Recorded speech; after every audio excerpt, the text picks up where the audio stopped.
কবিতাৰ শিৰোনাম ইতিবৃত্ত। মৰমবোৰ পগলা নদী, অলিয়া বলিয়া একা বেকা আচৰিত।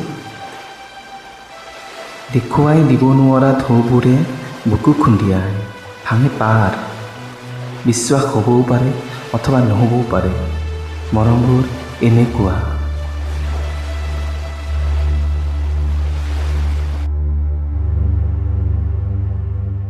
দেউতাই মোক কাহানিও নক'লে মৰুভূমিৰ কালিকা লগা নিশাৰ ভয়াৱহ সাধু। অন্ততঃ নিজকে প্ৰস্তুত কৰিব পাৰিলোহেঁতেন। পানী গোট মাৰি শিল হোৱা উপত্যকাত নদীও নিথৰ মৃতদেহ, আৰু মৰুভূমিৰ শুকান বালিত এখন নদীৰ সান্নিধ্য ব্যতিক্ৰম নাইবা অলৌকিক।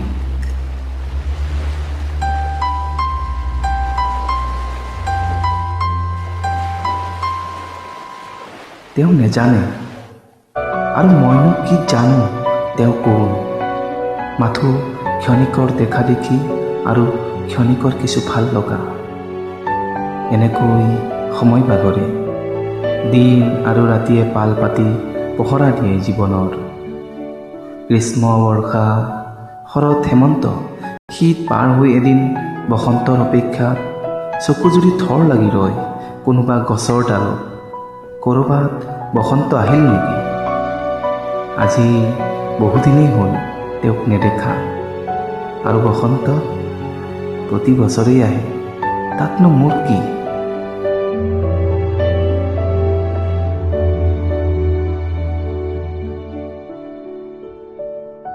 মানুহবোৰো মৰি যায় এদিন, যেতিয়া মৰাৰ সময় আহি পৰে।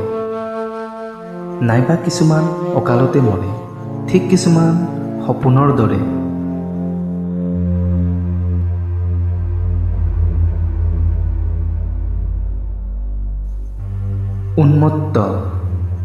উন্মত্ত এই উন্মত্ততাক নেওচি সেই বাটেৰেই যাব পাৰিলোহেঁতেন, নগ'লো। অথবা ভাল পাব পাৰিলোহেঁতেন, তেওঁক নেপালোঁ। ক'ৰবাত হেৰাল সেই বাট, আৰু এদিন তেওঁ নিৰুদ্দিষ্ট হ'ল।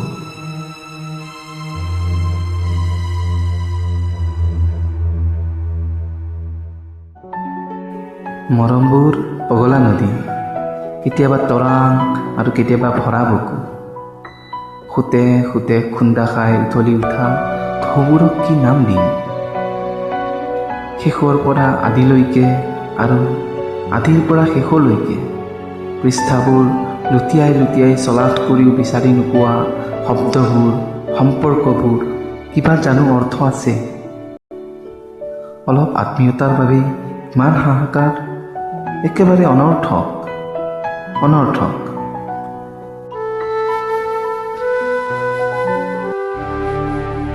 এই যে সোঁতে সোঁতে খুন্দা খাই উঠলি উঠা ঢৌবোৰ কি নাম দিব পাৰি বাৰু?